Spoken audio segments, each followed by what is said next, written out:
sometimes people think that, it's only when you care about others and neglect yourself or deprive yourself or hate yourself and sacrifice yourself in misery that you're compassionate. Yeah. Buddhism doesn't say that. Okay? Buddhism says we practice to fulfill our own purpose as well as the purpose of others, to work for the benefit of all sentient beings. So our own purpose, this is described in terms of the 4 Buddha bodies, and here by body we don't mean a physical body, we mean like a corpus or a collection. Like you talk about a body of knowledge, it means a collection of something. So that's what body means here. It doesn't mean a physical body. So the fulfillment of our own purpose is attaining the Buddha's omniscient mind, which has 2 aspects. One is the nature body, which is the true cessations of a Buddha's mind, the emptiness of a Buddha's mind. And the other is the wisdom truth body, which is the actual, omniscience, the cognizing part of the Buddha's mind. Okay, so that's called fulfilling our own purpose, because it's making ourselves the best kind of person we can be. Yeah, with the wisdom truth body we have all wisdom, compassion, skill, power, and so on. With the nature truth body we've actualized the true cessations and the emptiness of the fully purified mind is there. Okay, and so that's fulfilling our own purpose. Yeah. Now the thing is that when we've fulfilled our own purpose, that's, rests within us, but if we want to communicate to others, then we need other means. Okay, and so that entails fulfilling the purpose of others, and that involves being able to produce form bodies. So these are bodies in which we become able to communicate with other sentient beings and thereby lead them on the Dharma path. So that's why it's called fulfilling the purpose of others, because by having the form bodies then we're able to teach others and so on. So there's 2 kinds of form bodies. The first one is I've begun translating it as the resource body. People used to translate it as the enjoyment body, but that doesn't mean a whole lot. When we say resource body, it means it's a resource for sentient beings. Okay? So the resource body exists in the Pure Lands where there are high bodhisattvas. And it teaches these high bodhisattvas, the Arya bodhisattvas, so that they can quickly attain full awakening. Then, in addition to the resource bodies, there are the emanation bodies, and those are the ones that we more mundane creatures can be in contact with. So, for example, the appearances Shakyamuni Buddha, that is an emanation body. A Buddha can also emanate as other people. There's stories of like the Buddha being an artisan, or like a person, like His Holiness, or and then there's another form of emanation bodies where the Buddha can also emanate as material objects that sentient beings need. Okay, so these are all ways of that the Buddha communicates and directly benefits sentient beings. So those bodies are called fulfilling the purpose of others. So to attain full awakening, you have to fulfill the purpose of yourself and others. Yeah. Otherwise, you can't become a Buddha and only do one. Because the moment you attain a truth body, you will also simultaneously attain a form body.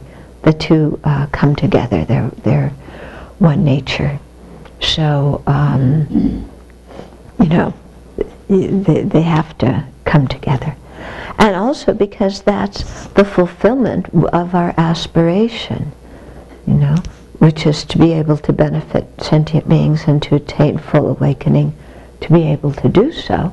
So to fulfill that, we have to have all four of these Buddha bodies. Okay, so that's what we're trying to actualize in our practice. Yeah?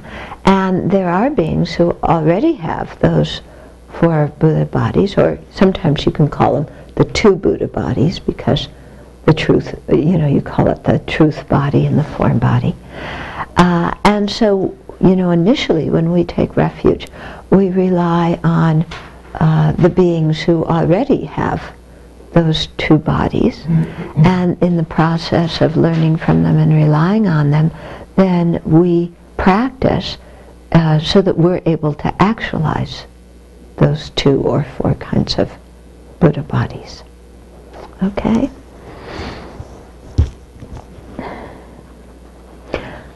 So that's what's very interesting about doing the Chenrezig practice, is when we start out, we visualize Chenrezig in front, and we're taking refuge in the beings who have already become Chenrezig, you know, thinking that this is also the Buddha that I'll become. And then at the end of the sadhana, then Chenrezig dissolves in you, and you feel like your mind is united with Chenrezig's mind. And then for the people who have the ability to do the self-generation, who've received the proper initiation for that, then they manifest, they imagine manifesting as the, you know, as the resource body or the form body of Chenrezig, and being able to benefit sentient beings in that way. Okay, so the sadhana kind of hooks us into both aspects. But the beginning part of the sadhana is very much preparing ourselves, you know, for this. And so we take refuge, and we generate bodhicitta, and we purify our mind and accumulate merit by means of the seven limb practice and the mandala offering. Okay, and then we do the request prayer. So the purpose of the request prayer, you know,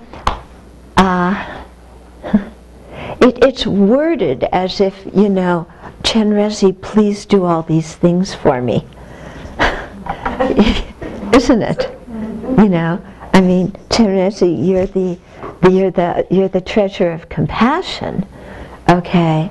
But please guide me and all other sentient beings so that we're freed quickly, and please make my vast and profound bodhicitta grow, and please cleanse all my karma and delusion, and please lead me to the field of bliss, and please be my virtuous friend in all future lives, and please place me in Buddha state.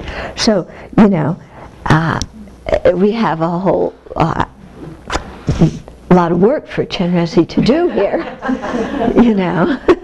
It's like, okay, I bowed to you and I made some offerings. Now, let's get down to business. You got to do your part, Chenrezig. Okay? So although it's worded that way, okay, it's not like we're requesting Chenrezig to do that, and meanwhile we just sit back and relax. Okay? Because we have to do our part to be receptive to what Chenrezig's doing.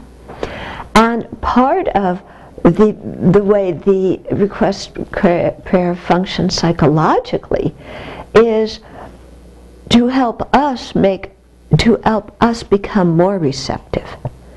So even though the first line starts out, you know, in the second line, you know, Chenrezig, please listen to me, what it really means is me, please listen to Chenrezig. Because Chenrezig is already filled with great compassion. Chenrezig already knows what's going on with us. And they say the Buddhists have more compassion for us than we have for ourselves. Because the Buddhas want us to be free of samsara, And as we were discussing yesterday, we're not always, wanting to be free of samsara. Yeah? So, they're paying attention to us already, but we're ignoring them. So the way, although the prayer is worded, Chenrezig, please do this, it really means me, please tune in to Chenrezig so that Chenrezig can be an effective force in my own life. Because as long as I'm busy running after sense pleasure, as long as I'm distracted by drinking and drugging and, going shopping and, and all my other addictions, I'm not paying attention to Chenrezig. Yeah? So Chenrezig may be paying a lot of attention to us, but we're, on our merry way in samsara and have no time for the Buddha. Because we're too busy. Aren't we? We live very busy lives. Doesn't the Buddha understand how busy we are? We don't have time to meditate a lot. Please make the commitment shorter. Please make the sadhana shorter. I don't have much time for you, Buddha, because I'm a very busy person. Right? What are we busy doing? It's a very interesting thing, to keep track of how you spend your time in a very detailed way. How much time do you spend brushing your teeth and doing your little morning ritual? And, how many tea breaks or coffee breaks do you take during the day? And how much time do you spend on them? And how much time do you spend driving? And where are you driving to? And for what purpose? And, make a detailed account of how you spend your time each day. And how much time on the phone, how much time on the internet, reading the news or reading whatever, how much time on the TV or going to movies or, listening to music, and keep a very detailed account. And then, we see where we spend our time. And then we look and how much of that time, am I doing with a good motivation and actively having Dharma in my mind, and how much of that time am I fairly spaced out? In other words, being busy doing other things, or just plain old being spaced out. Sometimes we're very busy, got to go here and do this and that and the other thing, and sometimes we're just kind of walking around, strolling, and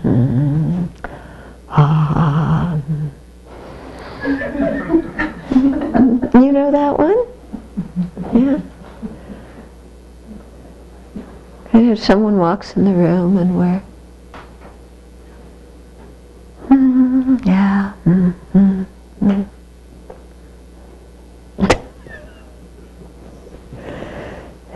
So we're either like that, or we're in total, okay, I gotta get here and I gotta get there and I have no time for you, so call me back later.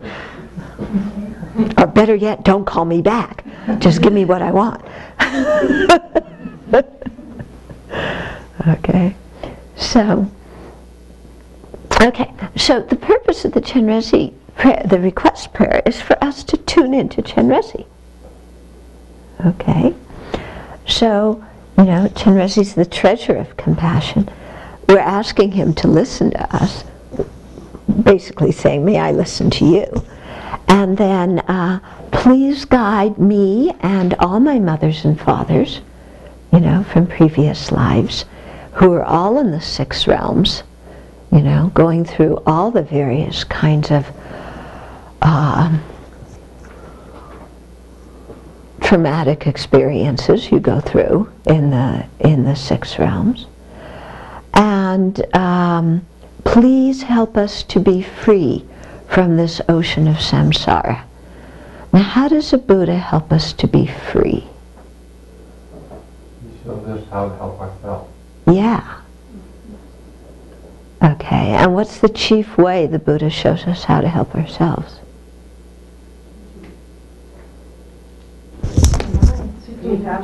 Giving teachings. Okay? So when they talk about the Buddha's body, speech, and mind, which is it that benefits us the most? It's the Buddha's speech. Okay, it's the Buddha's speech, because that's how the Buddha communicates the Dharma to us. Okay? So when we're asking Chenrezig to free us from the ocean of samsara, implicit in that is we're asking Chenrezig to teach. And implicit in that is, I'm going to attend teachings. Okay, if you don't plan on attending teachings, then think twice when you make this requesting prayer. Unless you want Chenrezig to teach and liberate everybody else, but you're too busy. Yeah. So attending teachings is very, very important, because that's how we learn. No? And even if we've heard a teaching before, next time we hear it, it goes in at a much, much deeper level. And you look, when His Holiness the Dalai Lama is teaching, all these Geshis and Lamas come, and they are usually have taught the same text His Holiness is teaching. They've taught it themselves, but they go and listen to His Holiness teach. And even His Holiness is teaching something like, precious human life. All these high lamas and geshis go. Yeah. Why? Why? It changes, and everything's impermanent, and you hear things different each time you hear it, and it makes it deeper, and puts layers upon layer of meaning into your own practice. Yeah. That's exactly it. So even it's a meditation at the very beginning of the path. If you're an advanced practitioner, what you're getting out of that instruction is, very profound, yeah. Okay? So we shouldn't have the mind of, oh, I've heard that before, so I don't need to go again. That's the baby stuff for the beginners. Okay. I'm an advanced practitioner. Okay? Because it really goes in at a very, very different level, the more you hear it. Yeah? So, and that's how the Buddha really benefits us, is through teaching. It's not through manifesting miracles like we talked about before. Yeah. And it's not by appearing as a blanket when we need a blanket, or a cup of tea when we need a cup of tea. It's by teaching us the Dharma. Okay? And so we're also requesting, that the vast and profound, peerless bodhicitta may grow. Okay, so the vast bodhicitta refers to conventional bodhicitta. That's the bodhicitta we've been generating, through the 7-point instruction of cause and effect, and by equalizing and exchanging self and others. The profound bodhicitta is the wisdom realizing emptiness, the ultimate bodhicitta. Okay? So we're saying, may that grow within me. How is that going to grow within me? Is it going to grow within me by my praying to Chenrezig? Yeah. If you've listened to His Holiness the Dalai Lama teach for any period of time, you will hear him repeat again and again that realizations do not come by praying for them. Yeah, but realizations come through hard work. Okay? And so we listen to teachings, then we think about and contemplate the teachings, and finally we meditate on the teachings. And that's how we generate the 2 bodhicittas. Okay? So he really emphasizes that. Because, sometimes in some Buddhist cultures, people have the attitude of, well, I'll just get somebody else to do puja, for me. And that's good enough.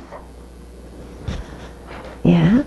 And so I make a donation and they do pujas. It's like you're hiring somebody to do a puja for you.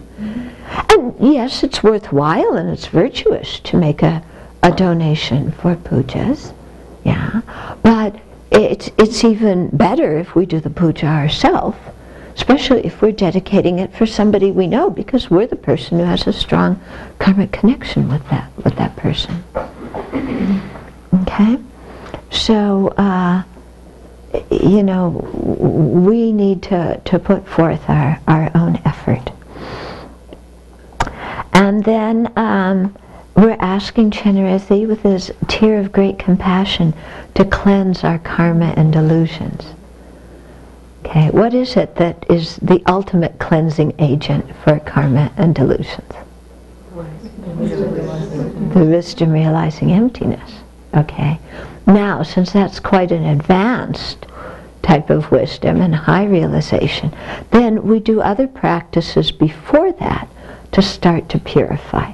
So that's why there's the Vajrasattva practice. That's why we do the 35 Buddhas.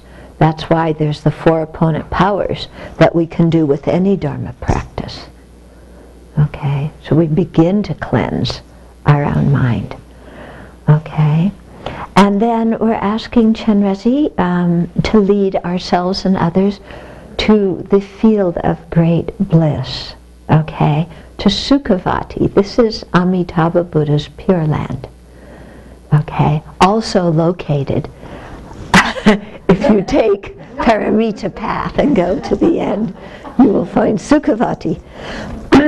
But Chenrezig is one of the bodhisattvas in Sutta Kivati, in the land of great bliss, Amitabha's Pure Land. So we're asking Chenrezig, please lead us there.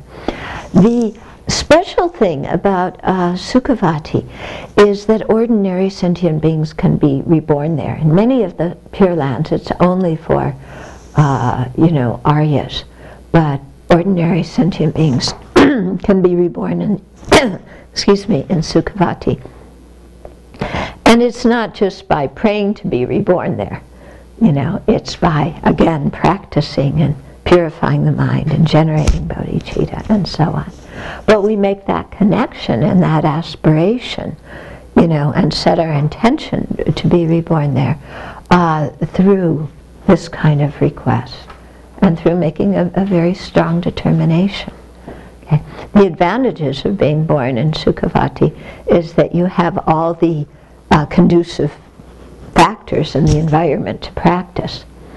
On the other hand, if you practice highest yoga tantra, having the precious human life in the human realm is more advantageous. Okay. And then we're asking Chenrezig in all of our lives to be our virtuous friends, to be our teacher. Yeah, because the virtuous friends, that the actual Tibetan word for virtuous friend is geshe. Yeah, geshe's actually become an academic degree, but the actual meaning, the translation, is Kalyana Mitra, virtuous friend. Okay, so we're asking Chenrezig to be our spiritual mentor in all of our lives.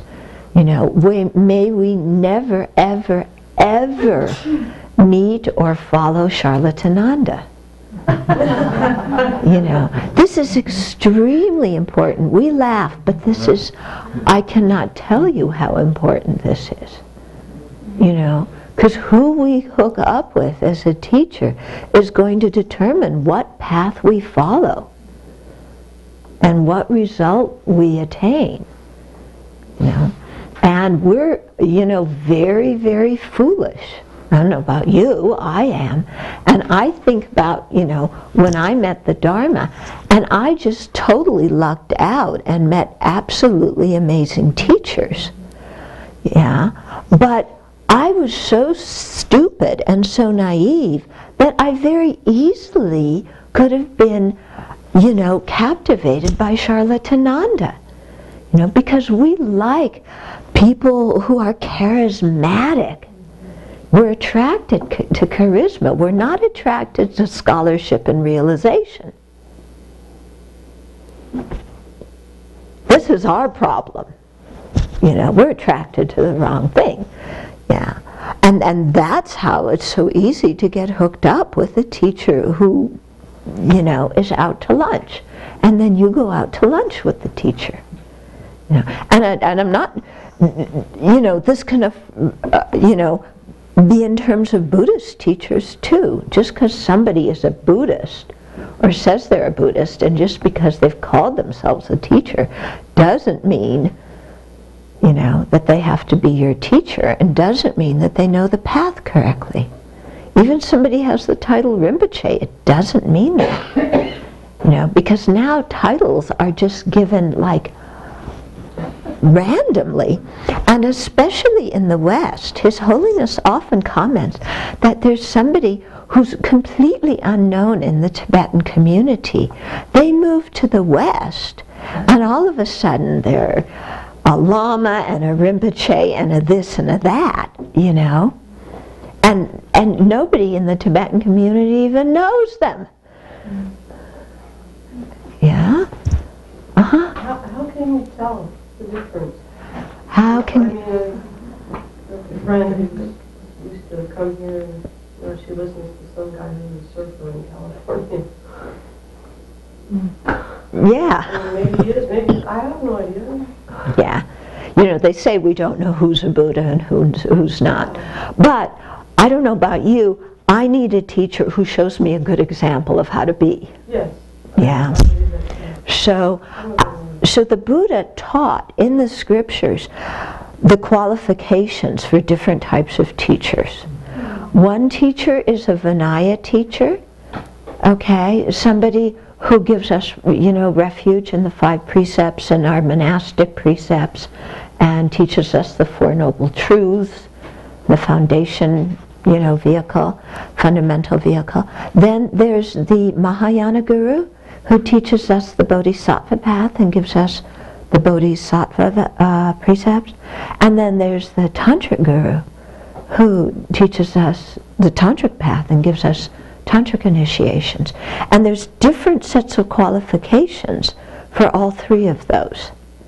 And they're taught in the Vinaya. Well, in the Vinaya, it's taught for the Vinaya. In the Bodhisattva, I think it's in Sutra Alamkara, Maitreya teaches the qualifications for, a Mahayana teacher. The Tantras, they teach those qualifications. So we have to learn what the qualifications are and then try and, kind of screen teachers. It doesn't mean we have them fill out an application form, but we watch. How do they conduct themselves? Is what they teach in accord with the general Buddhist teachings? Yeah. Do they teach things that are contradictory to what the Buddha taught? Do they give teachings that are contradictory to themselves? Are they a compassionate person? Are they a kind person? Or are they, always asking for donations and money, and they want you to follow around them so they have a nice little entourage of groupies, So we screen, we watch. And you look at how the students turn out. Yeah? It doesn't mean that all the students have to be really good, because clearly everybody, just goes to a teacher, and, it doesn't mean the students are all going to be Buddhists. But you look at the way they've transformed over time, and then you're looking at how you can transform over time. Okay? So if a person's getting louder and more boisterous and uncontrolled, then, something's wrong. Okay? Yeah. In the Tibetan tradition, you look for somebody who has a good relationship with His Holiness. I think that's quite important. Yeah? And a good relationship with their own teacher, whoever their own teacher is. Yeah. Okay, so and somebody who's learned the teachings, you know, who has some meditative experience, who has good ethical conduct. Okay, you look at those kinds of qualities. And so you don't just, you know, His Holiness recommends that when you first, you know, go, you don't take somebody as your teacher. You go and you listen to the Dharma. And, you know, you hang around for a while and see if that's somebody that you can trust, you know. And then, you know, when you figure out that, then you become their student. So that's why it's also very important, especially with tantric initiations, that you get to know the teacher who's giving them, yeah, or that your own teacher has referred you to them so you can trust them. That it's not just Joe Blow who's, you know, or I should say, you know, His Eminence Tashi Tulku Rinpoche, highest Lama on the planet, you know, who arrives Friday night, gives an initiation Saturday and leaves Sunday. Okay? Yeah, but I'm exaggerating. But you know, you want to really get to know the teacher and in some way, or at least know that they're reliable. Okay? Yeah? And so here, what we're really doing is we're asking Chenrezig, please be our teacher. You know, so for Chenrezig to manifest as, you know, whatever kind of teacher it is that we need at any particular time. Okay, it's not when we're saying Chenrezig, please be my teacher. It's like we're going to go shop around which Dharma center has, you know, a teacher with 11 heads and 1,000 arms. You know, yeah. No, we're asking Chenrezig, please, to manifest in a form that we can contact. You know, that will be our teacher and that will guide us. You know, a teacher who has the right view of emptiness. My goodness, if we follow a teacher who doesn't have the right view, how are we ever going to, you know, progress along the path to generate that realization? And how will we know if the teacher doesn't have the right view? Well, this is why you study in general, and then you learn a little bit yourself. Yeah, and then you see if what that teacher is teaching accords with, you know, what you've heard, and if it accords with what's written in the great treatises, if it accords with what's written in the sutras. Okay. When it comes to emptiness, you know, it feels like sometimes I have a glimpse and sometimes I don't. Yeah. So somebody could fool me really easily. Yeah. Oh, yeah. Oh, yeah, that's it. You know, because somebody, you know, I mean, we just hear the word emptiness and we invent our own meaning of it. Yeah. Okay. But that's why you might see if the teacher teaches accurately on other aspects of the Dharma. And you see who they've studied with, you know? Okay? And then you know, you can get some information that way. You know, but if they're teaching that there's one cosmic mind that we all become one with, then no, that's not the right view. Yeah, and if they're teaching all you have to do is empty your mind of all thoughts and not think, that's not the right view. Okay? That's how you get reborn as a cow? Yeah. Yeah. Yeah. It seems to me that if it's easy, it can't be that easy. If it's very, very difficult and it has to be relearned over and over again, that sounds more realistic. Yeah, it does, because if it were real easy. Pardon? Otherwise everybody would be Buddhist by now. Exactly. Exactly. Yeah. And if the teacher's going to give you a special discount on the teachings. Just this one. I mean, we're laughing anything, but you go to Dharma Sites, and if you register early, you know, you pay less than if you register later, and you know, I mean, this is often the doing of the Dharma center, not the teacher. Okay, so you have to really discriminate what's the Dharma center and what's the teacher. Yeah. I've got a question on something you said earlier. The importance of teachings was, you know, obviously I agree with 100%, but, you know, we do these sadhanas and we do mantra for a reason too, and I feel like it felt like you were, you know, it's not skillful, but it felt to me like you were downplaying sort of the importance of inspiration and the fact that the Buddhist mind really is accessible, and we have to open ourselves to it through things like mantra and sadhana practice and visualization and things Oh, like sure. that. Yeah, I wasn't putting those down. Yeah, but we have to hear teachings on them. We have to receive the empowerment. We have to learn, you know, kind of what inspiration means. Okay, yeah, for sure. No, I'm not downplaying those, but those things alone without any knowledge are not going to get you to enlightenment. Okay? Because inspiration and prayer and devotion, that's very good for kind of opening the mind. But then, you know, we have to know how to meditate. Yeah. Okay. So is that cleared up? Yeah. Okay. Yeah.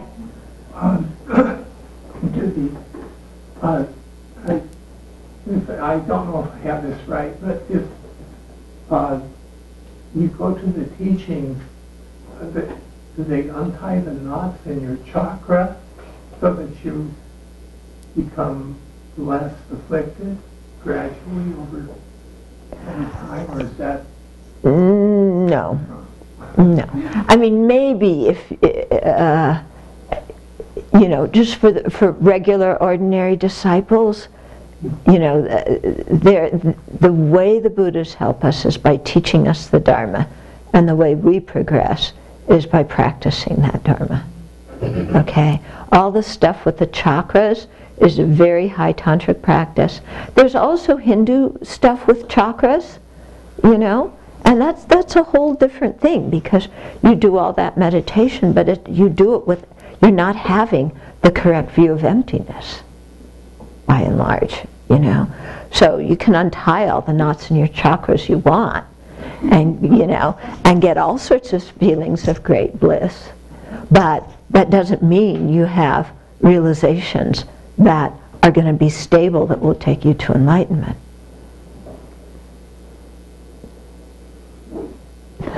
His Holiness one time, he was talking, and he was, because he was saying, you know, all these you know, a lot of the tantric practices are not specific, you know, some tantric things are specifically Buddhist, some are not. And he was saying, you know, the things with the channels, winds and drops, and dissolving, you know, the winds into the central channel, he said even people who aren't Buddhist can do that.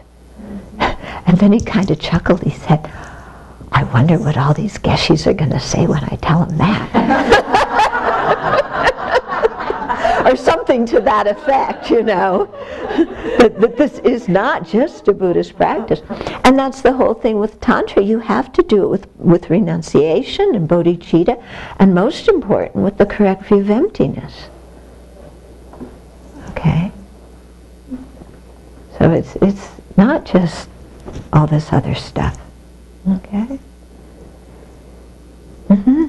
And my experience is that also the studying, when you read a variety of texts, the sutras and all that, is that, and you're hoping for, looking for a teacher, that really influences and gives you that inspiration. Because what happens is you come across something that relates. You know, like they'll say the exact same thing, and then of something that you've read or something like that, and it's like becomes this little like puzzle that you start putting together, and even if it takes a long time, you can figure it, and it keeps building until then when you meet someone and they say la la la la la, you go. Maybe. And then you're moved. You're moved by that foolishness that we have, that you were mentioning. We're foolish in the way that we're like want to have something big, happen. Want to see fireworks. Yeah. It does happen in your practice sometimes that you're very, very moved. I'm not putting down those experiences. What I'm talking about is the mind that is addicted to those experiences. The mind that is just interested in getting those experiences. That's what I'm talking about. Obviously the feelings of inspiration are very, very important, But the mind that says, I want somebody who's full of pizzazz, who's going to make me feel inspired. That's what I'm talking about, that mind. But, it doesn't want to look inside and say, what are my faults and how am I going to purify them? That mind is just looking, I want pizzazz. I want to feel uplifted. Yeah, I want to see rainbows. Yeah, I don't want to look at myself. Okay, are we getting clear now on what I'm saying? But surely when you're studying and practicing, yes, you sometimes get very intense experiences. Yeah, that's fine.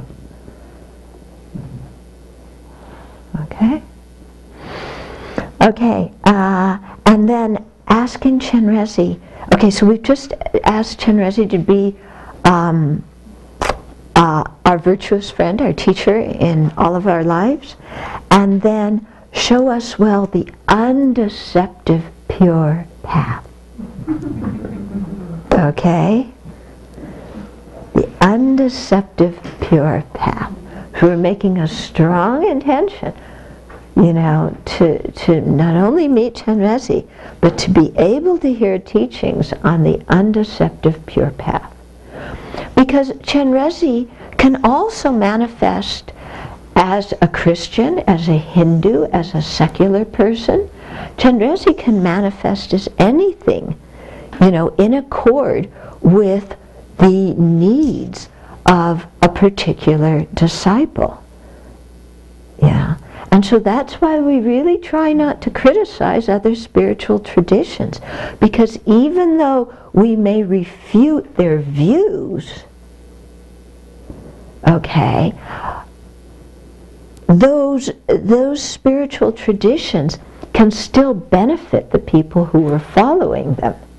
So Chenrezig may appear as, a teacher of some other tradition, and for people who that view benefits, teach them some kind of view. They teach them about, an eternal God or something. And in that way, help lead them to enlightenment. But that's good, and we rejoice for the people who have that kind of disposition, that they meet a teacher that makes sense to them. But for us, we want to meet a teacher that's teaching us the undeceptive pure path. Okay? Yeah? Are we communicating here? Okay? So in a way, what we're saying is, I want to be a disciple who is capable of benefiting from the undeceptive pure path. I don't want to be a disciple who's capable of benefiting from paths that are not undeceptive and pure, that benefit me a little bit and slowly lead me to the correct view. I want to be somebody who has the correct view. Now, how am I going to get to that point where I'm going to be attracted to those kind of teachings that are teaching the undeceptive pure path? in my future lives, how am I going to be a disciple who is attracted towards that kind of path? How? To do it this life. Create the causes. Create the causes. To hear those teachings and study those teachings and contemplate those teachings, you know, and be inspired by those teachings in this lifetime. That's how I'll meet a teacher who teaches that kind of view in a future lifetime. Yeah. Dharma insurance? Yes. Yes. Uh-huh. It seems like there's a really tricky distinction between those two, though, because like with our discussion last night, I heard a lot of people really feeling bad that their loved ones hadn't come to the Dharma. And, but I guess it's also finding a balance between being happy if they found their own spiritual practice that works for them. Yeah. I feel like I didn't hear a lot of that Right. last night. Well, yesterday I was talking, first of all, yesterday night was not about everybody's loved ones. If you think I was talking about all of your loved ones who haven't met the Dharma, that's not what I was talking about. I was talking about us. I was talking about us. Okay?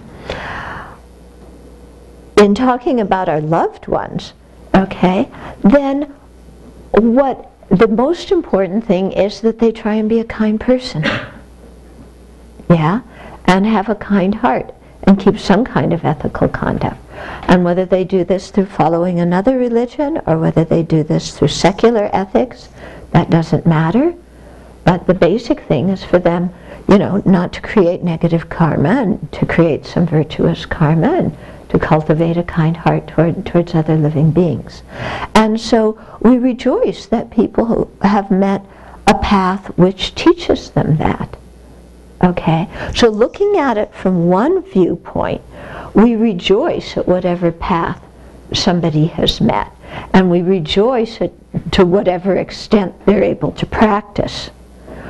From another viewpoint, when we look at the potential we have with our various degrees of human life or various degrees of precious human life, then we say don't waste the opportunity and don't get scattered following paths that aren't going to lead you to the final goal. Okay? So there's two ways of looking at everything. Yeah? Yeah. So if you're talking about your loved ones, you don't want to look at your loved one, you know, who is not at all open to the Dharma, who is not interested, and go, you know, you're really wasting your life and you should be a Buddhist. You know, and you're following the wrong view and what you're doing is just ridiculous, mom, dad, uncle, aunt, brother, sister. You know, I mean, you should really come be a Buddhist, otherwise you just don't got it right. Okay, that is not skillful. That is not going to help the other person. Okay, what we say to ourselves is, I have this precious opportunity. Why am I wasting it doing stupid agios? This doesn't benefit me or anybody else. I need to act in accordance with what I value. Okay? So, you know, how we regard others, how we regard ourselves, you know, how we speak to others, how we speak to ourselves is different. Okay? Yeah. I mean, even with Dharma friends, how we speak to a Dharma friend and how we speak to our teacher, or how a teacher speaks to their students and how they speak to their colleagues. All these things are very, very different. Yeah? Okay? Oh, I was going to finish this.